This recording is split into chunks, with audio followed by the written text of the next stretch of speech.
What's something that is accepted as normal, but is really dystopian when you think about it? Subscription for everything. Basically, the concept of ownership is disappearing.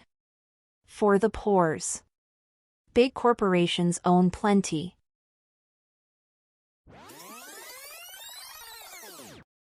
Ads everywhere you look 24/7. Hopefully they won't invade our dreams like in Futurama. I had a dream about a month ago of a full movie, and my dream would stop for ads in the middle of the movie. The ads were for insane products like vacuum cleaners for anteaters that attach to their nose. It's happening. That's how they train the AI. I love this comment so much.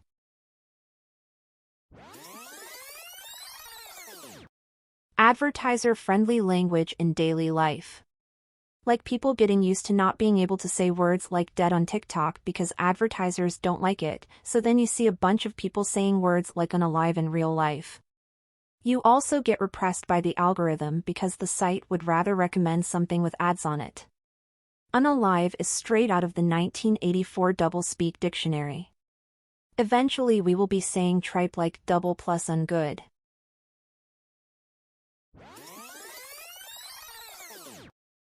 The amount of trash we humans produce.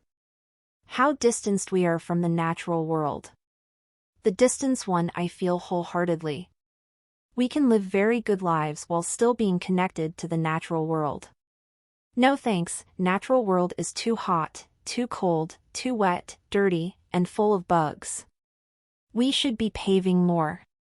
Newsflash, it's too hot and too cold and too dry and too wet because of the emissions we've been creating since the Industrial Revolution. Too much paving will kill everything, including us. I know the climate has been hostile to humans in most parts of the world long before emissions. Far more people used to die of exposure than currently do.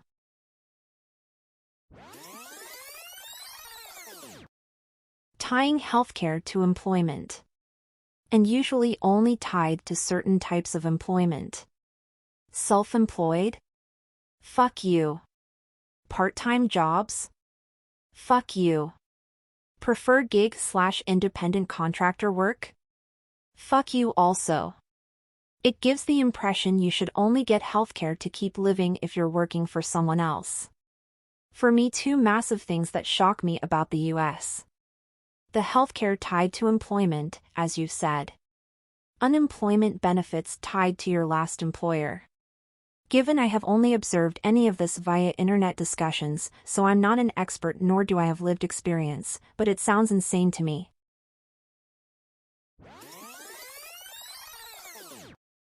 Anti-intellectualism.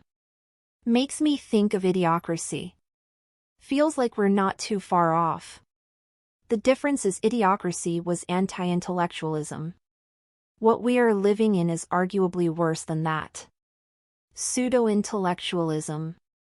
Everyone is an expert and we no longer agree on how knowledge is validated and acquired, which is causing science, medicine, government, and many other industries to start to collapse.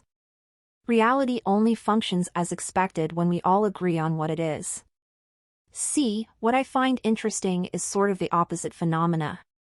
Like how if you write something more than 3 sentences people are like, I'm not reading all that. It's not prevalent on a regular platform like Reddit, but almost anywhere else on the internet people will make fun of you for trying to have a long-form discussion.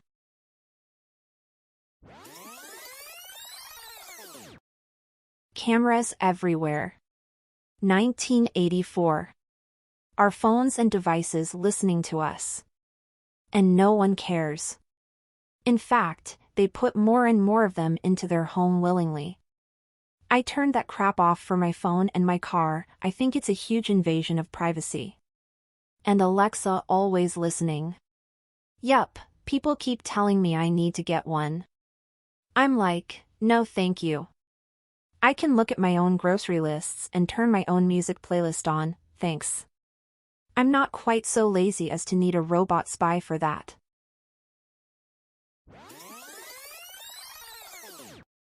Reality TV. Remember when EdTV and The Truman Show came out and everyone was like, wow. What a wild concept, a normal person whose life is filmed 24/7 and strangers get emotionally invested in this unremarkable person's daily life. That garbage just started the downfall of society. Or vastly accelerated it. Even worse are the reality YouTubers, especially the kid ones.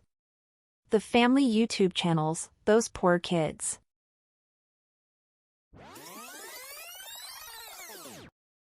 Homelessness in countries with enough money to keep it from happening. This and poverty in general. If you take care of your most vulnerable citizens, it would have a positive ripple effect on many other areas that negatively impact society. Yes, and for this to happen, there should have been more opportunities for people to get educated and work. And access to mental health treatment.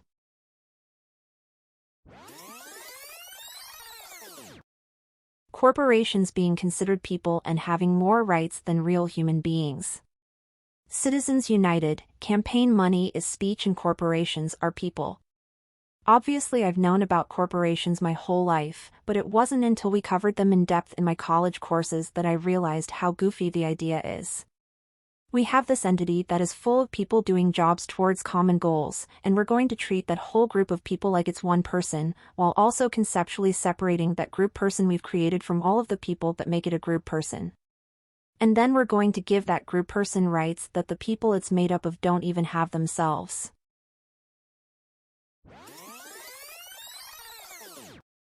Jailing people for stealing food while throwing away tons more every day. In Canada we have a grocery store chain called Loblaws, and a lot of the workers have to go to food banks. Imagine working at a store that sells food and not being able to afford to eat. So ridiculous. Walmart in the US pays purposely just below the welfare income cutoff in most states, effectively subsidizing their labor budget with tax dollars. A labor force that spends their public assistance dollars at Walmart, so it's a double win for them.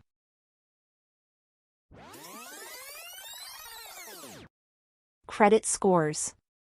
Americans mock the Chinese for their social credit scores without realizing that we have our own version. Let me introduce you to the German Schufa. It recently wanted even more powers, no one knows which data it collects and there's no accountability. The difference to the Chinese is not that big. Nosedive episode of Black Mirror. I hated that episode because it was so damn good.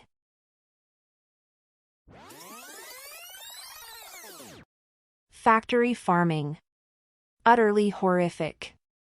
My mom just today was saying, did you hear that prices of bacon are gonna go up in California because they're going to make it required to be farmed humanely? Saying that the state shouldn't be able to tell people how to farm, and I'm like, I don't see a ban on inhumane farming to be a problem. Some people just don't understand that animals are living things with the ability to feel and we just torture them so we can have a salty snack. My mom is really similar. Boo to all the environmental steps we take to get away from fossil fuel. Okay, but it will make our country less dependent on one single source of energy, that's good, no? Sure, but it inconveniences her today so she hates it.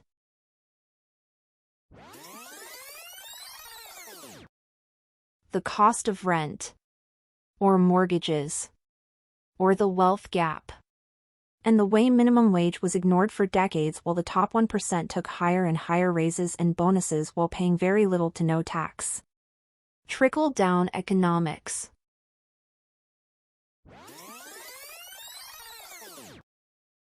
Please like and subscribe for more daily content.